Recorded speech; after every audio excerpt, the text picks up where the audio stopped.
സെബാസ്റ്റ്യന്റെ ഒരു കസ്റ്റഡി കാലാവധി കൂടി. ചേർത്തലയിലെ ബിന്ദു തിരോധാന കേസിലെ പ്രതി സെബാസ്റ്റ്യന്റെ വാർത്തയിലേക്ക് നമ്മൾ ആദ്യം പോകുന്നത്. ചേർത്തല ഐഷ തിരോധാന കേസും കൊലക്കേസാക്കിയ അന്വേഷണം. 2012 തന്നെ ഐഷയെ സെബാസ്റ്റ്യൻ കൊലപ്പെടുത്തിയെന്നാണ് പോലീസിന്റെ നിഗമനം. വസ്തു ഇടപാടിനായി ഐഷയിൽ നിന്ന് വാങ്ങിയ പണം തിരികെ ചോദിച്ചതിലെ വിരോധത്തിലാണ് ഐഷയെ കൊലപ്പെടുത്തിയത്. കേസിൽ ചേർത്തല പോലീസ് സെബാസ്റ്റ്യനെ 3 ദിവസത്തെ കസ്റ്റഡിയിൽ വാങ്ങിയിരിക്കുകയാണ്.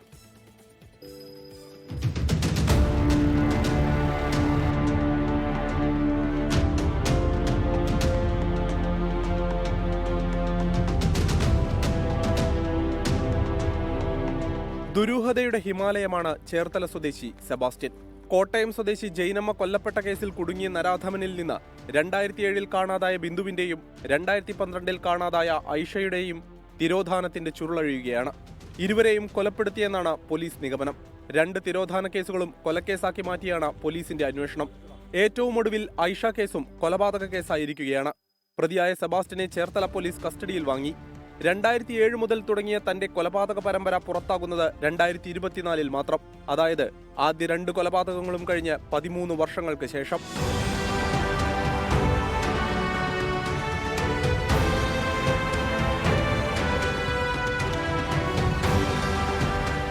റിവേഴ്സ് ഓർഡറിൽ പറഞ്ഞാൽ ഏറ്റവും ഒടുവിൽ ജീവനെടുത്ത ഏറ്റുമാനൂർ സ്വദേശി ജൈനമ്മ കേസിലാണ് ആദ്യം പിടിയിലായത്.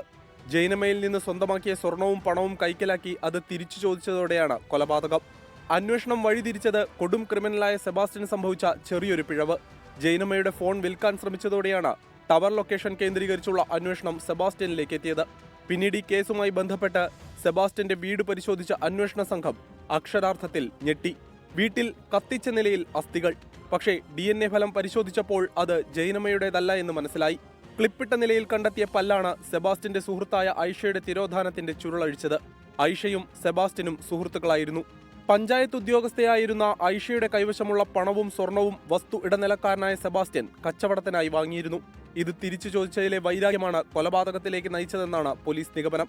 2012 മെയ്യിൽ സെബാസ്റ്റ്യന്റെ പള്ളിപ്പുറത്തെ വീട്ടിലെത്തിച്ച് കൊലപ്പെടുത്തി മൃതദേഹം മറവു ചെയ്തെന്നാണ് വിലയിരുത്തൽ. കസ്റ്റഡിയിലുള്ള സെബാസ്റ്റ്യനെ പള്ളിപ്പുറത്തെ വീട്ടിലും ഐഷയുടെ വീട്ടിലും എത്തിച്ച് തെളിവെടുത്തു. 2007 കൊലപ്പെടുത്തിയ സുഹൃത്ത് ബിന്ദുവിനെ കൊന്ന് അസ്ഥികൾ കത്തിച്ച് കായലിൽ ഉപേക്ഷിച്ചെന്നാണ് സെബാസ്റ്റ്യന്റെ മൊഴി. 3 കേസുകളിലും പരമാവധി തെളിവുകൾ ശേഖരിച്ച് സെബാസ്റ്റ്യനെതിരെയുള്ള കുരുക്കു മുറുക്കാനാണ് പോലീസിന്റെയും ക്രൈംബ്രാഞ്ചിന്റെയും നീക്കം. അതേസമയം 3 പേരുടെയും മൃതദേഹ അവശിഷ്ടങ്ങളൊന്നും കിട്ടാത്തത് അന്വേഷണ സംഘത്തെ പ്രതിസന്ധിയിലാക്കുന്നുണ്ട്. ശക്തമായ ഒരു തെളിവില്ലാത്തത് പ്രതിക്ക് ആശ്വാസമാകുമെന്ന സംശയവും അന്വേഷണ സംഘത്തിനുണ്ട്. 24 ആലപ്പുഴ. ലോകത്തെവിടെയായാലും ഏത് സമയത്തും 24 വാർത്തകളും ഓഗ്മെന്റഡ് റിയാലിറ്റി പാക്കേജുകളും എക്സ്പ്ലെയിനറുകളും വിശദമായി കാണാൻ ഞങ്ങളുടെ യൂട്യൂബ് ചാനൽ നിങ്ങൾക്ക് സബ്സ്ക്രൈബ് ചെയ്യാം.